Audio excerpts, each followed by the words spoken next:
ಬೆಲೆ ಏರಿಕೆಯಿಂದಾಗಿ ಜನರು ಮೊದಲೇ ರೋಸಿ ಹೋಗಿದ್ದಾರೆ. ಈ ಮಧ್ಯೆ ಜಲಮಂಡಳಿ ಜನರಿಗೆ ನೀರಿನ ಬೆಲೆ ಏರಿಕೆಯ ಶಾಕ್ ಕೊಡಲು ಮುಂದಾಗಿದೆ. ಹೌದು, ಕಳೆದ 3 ತಿಂಗಳಿನಿಂದ ನೀರಿನ ದರ ಏರಿಕೆಗೆ ಮೀನಾಮೇಷ ಎಣಿಸ್ತಾ ಇದ್ದಂತಹ ರಾಜ್ಯ ಸರ್ಕಾರ ಕೊನೆಗೂ ದರ ಏರಿಕೆಗೆ ಮುಂದಾಗಿದ್ದು, ನೀರಿನ ಬೆಲೆ ನಿಗದಿ ಏರಿಕೆಗೆ 4 ಸ್ಲ್ಯಾಬ್ಗಳಲ್ಲಿ ದರವನ್ನು ಫಿಕ್ಸ್ ಮಾಡಿ ಆದೇಶವನ್ನ ನೀಡಿದೆ.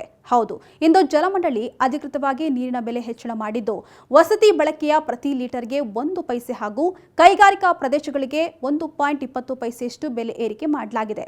ಇನ್ನು ಕಳೆದ 11 ವರ್ಷಗಳಿಂದ ನೀರಿನ ಬೆಲೆ ಪರಿಷ್ಕರಣೆ ಆಗಿರಲಿಲ್ಲ. ಹೀಗಾಗಿ ನೀರಿನ ಬೆಲೆ ಏರಿಕೆ ಬಗ್ಗೆ ಜಲಮಂಡಳಿ 8 ಪೈಸೆ ಲೀಟರ್ಗೆ ಏರಿಕೆ ಮಾಡುವಂತೆ ಸರ್ಕಾರಕ್ಕೆ ಪ್ರಸ್ತಾವನೆಯನ್ನ ಕೊಟ್ಟಿತ್ತು. ಅದರಲ್ಲಿ ಇದೀಗ 1 ಪೈಸೆಯಷ್ಟು ಬೆಲೆ ಏರಿಕೆಗೆ ಸರ್ಕಾರ ಅನುಮತಿಯನ್ನ ನೀಡಿದ್ದು, ಈ ಬೆಲೆ ಅಧಿಕೃತವಾಗಿ ಮೇ ತಿಂಗಳಲ್ಲಿ ಜಾರಿಯಾಗುವಂತ ಸಾಧ್ಯತೆ ಇದೆ.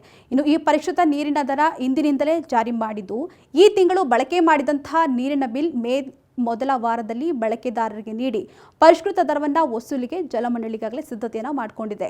ಸದ್ಯ ವಸತಿ ಕಟ್ಟಡಗಳಿಗೆ ಪೂರೈಕೆ ಮಾಡುವಂತಹ ನೀರಿಗೆ ಒಟ್ಟು 4 ಸ್ಲ್ಯಾಬ್ನಲ್ಲಿ ದರವನ್ನು ನಿಗದಿಪಡಿಸಲಾಗಿದ್ದು, ಪ್ರತಿ ಲೀಟರ್ಗೆ 1 ಪೈಸೆ ಗರಿಷ್ಠ ದರವನ್ನು ಹೆಚ್ಚಳ ಮಾಡಲಾಗಿದೆ. ಇದರಿಂದ ಮನೆಯ ನೀರಿನ ಬಿಲ್ಗಳು ತಿಂಗಳಿಗೆ 400 ರೂಪಾಯಿಂದ 500 ರೂಪಾಯಿವರೆಗೂ ಕೂಡ ಹೆಚ್ಚಾಗುವಂತ ಸಾಧ್ಯತೆ ಇದೆಯಂತೆ.